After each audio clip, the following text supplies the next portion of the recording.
If you're preparing a class for a video conference, what do you tell them about video conference etiquette? All right. Well, the first one I always focus on is deals with the audio. What we found is that teachers, if the video is a little crackly, but the audio is coming through well, they're fine. Students, the same thing. If the video is fine, but the audio, there are some issues with the audio, things break apart very, very quickly, and people become frustrated, and there's, the patience wears thin. Let me give you an example. And this is the first piece of etiquette, which I mentioned just recently, was typically, and especially when you've got a large number of sites connected together, when you and I are talking continuously, so we're keeping our mics activated at all times. But for schools where you'll have different sites talking at different times, we ask a good rule of thumb is to keep your own microphone muted when you're not talking. As I mentioned, they're very high-powered. And for example, if you have somebody at a laptop, typing away at a computer like I'm typing at a keyboard, that sound is picked up, even though in a room with ambient noise might not normally be picked up, or somebody tapping a pencil or a pen or a hand or shuffling some papers. That can become very, very distracting. So we ask typically, if your site is not presenting or the lead talking site, we ask you to mute your microphone. That's always a good rule of thumb, and it's a good first one. Another one I would say has to do with the camera control. When we see people who are constantly moving their cameras back and forth, or if they're partially out of the screen, or if they're far, this looks a little strange on the green screen, doesn't it? If they're too far away and can't be seen,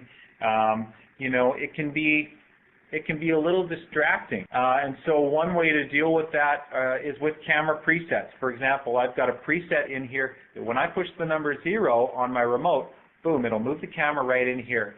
So if you've got a classroom, for example, and you want to move in on 2 or 3 or 4 different areas of the room, setting those presets in advance can move the camera to an exact location very quickly, and in the end, it just results in that flow of communication being much, much easier. Having people to be on camera, it's difficult for people to get used to. For example, I'm not looking directly at the monitor right now that I'm talking to. I'm looking at the camera. You saw when I had camera 2 on, that camera was above the monitors. I'm looking right at the camera, and that's to give you the illusion that I'm looking you in the eye. That really aids in communication. It's a difficult thing to get used to, and when I'm not presenting, when I'm the listening site, it's pretty easy for me to take my eyes off the camera and look at the monitor, which is to see you talk to me. But especially if you're the presenting site, a good rule of thumb is to look at the camera when you're talking. So you've got your microphone, your sound, you're speaking in a confident voice as opposed to whispering or so on. Looking at the camera is another good one. Setting those camera presets. Also, just the realization that you are on camera. If we're in a full room meeting, for example, people their attention can wane. They can, in some cases, you see people with a BlackBerry or an iPhone or what have you, looking away. Just be aware that you're on camera, and to sort of be present, especially if the camera is zoomed in on you.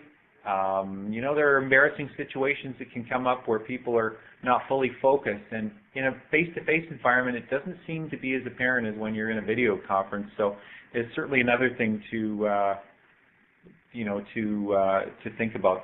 And again, I'll come back to the prior piece of advice I gave in the last question was just set those expectations for communication right up front. It helps everybody, puts everybody at ease, and helps them prepare. Because what we're finding with video conferences, a lot of the people who take part in our sessions are still taking part in video conference for the very first time, or in some cases the second time, and they haven't been used to it. So, let's talk about those things and put it right up front so that rather than avoid some uncomfortable situations or scenarios where the communication is hampered in some way.